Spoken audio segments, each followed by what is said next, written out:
Hello friends, आज मैं आपके साथ इकोनॉमिक्स का एक और टॉपिक लेके आया हूँ और टॉपिक का नाम है interconnection between the RBI's balance sheet and money supply. RBI की बैलेंस शीट में और मनी सप्लाई में क्या इंटरकनेक्शन है वो डिस्कस करेंगे। शुरू करने से पहले बता दूं कि ये टॉपिक मैक्रो इकोनॉमिक्स और मनी एंड बैंकिंग दोनों में आ जाता है और इस टॉपिक से रिलेटेड बाकी सारे टॉपिक्स के लिंक्स आपको इस वीडियो के डिस्क्रिप्शन में मिल जाएंगे।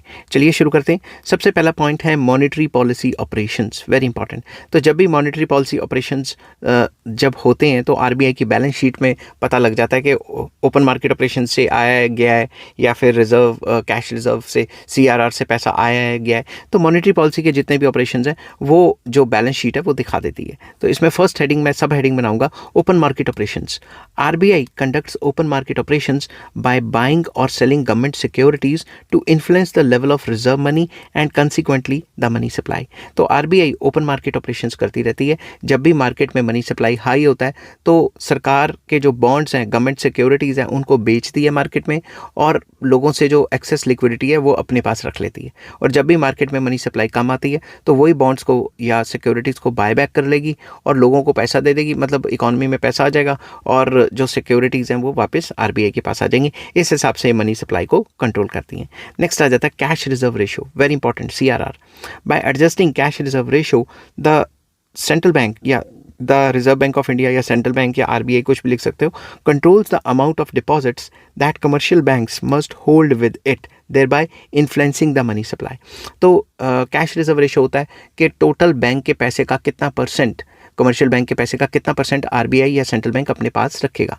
अगर मार्केट में मनी सप्लाई ज़्यादा है तो ये जो सीआरआर है उसकी परसेंटेज बढ़ा दी जाती है ताकि ज़्यादा परसेंट जो कमर्शियल बैंक्स हैं वो आरबीआई के पास पैसा या सेंट्रल बैंक के पास पैसा रखें और वो लोन्स कम दे पाएँ। और अगर मार्केट में मनी सप्लाई कम है तो लोन्स को बढ़ाना मेन मकसद है, तो सीआरआर को कम कर दिया जाएगा जिसकी वजह से बैंक्स अपने पैसे सेंट्रल बैंक से निकलवा पाएंगे और उसको आगे लोन्स दे पाएंगे जिससे कि और ज़्यादा पैसा इन्फ्यूज़ होगा इकॉनमी में।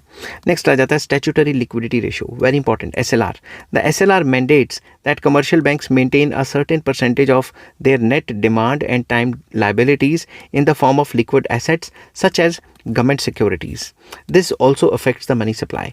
तो एसएलआर भी एक इंपॉर्टेंट कंपोनेंट है जो मनी की सप्लाई को कंट्रोल करता है। एसएलआर कहता है कि भाई जितना भी बैंक के पास कैपिटल है, पैसा है, उसका इतना परसेंट उसके पास लिक्विड फॉर्म में रहना चाहिए, कैश में रहना चाहिए या गोल्ड में रहना चाहिए या फिर गवर्नमेंट सिक्योरिटीज़ की फॉर्म में रहना चाहिए। अगर मार्केट में मनी सप्लाई कम है, पैसा कम है, डिफ्लेशन है, रिसेशन आ रहा है, तो आरबीआई चाहेगी ये बढ़े, तो एसएलआर को कम कर दिया जाएगा ताकि बैंक्स की जो लिक्विडिटी है वो लॉक ना रहे और बैंक्स ज़्यादा से ज़्यादा लोन्स दे पाएँ एंड वाइस वर्सा। ठीक है, इन्फ्लेशन के टाइम पे एसएलआर को बढ़ाया जाएगा। ठीक है, नेक्स्ट आ जाता है impact on inflation and economic growth. तो सबसे पहला पॉइंट इन्फ्लेशन कंट्रोल।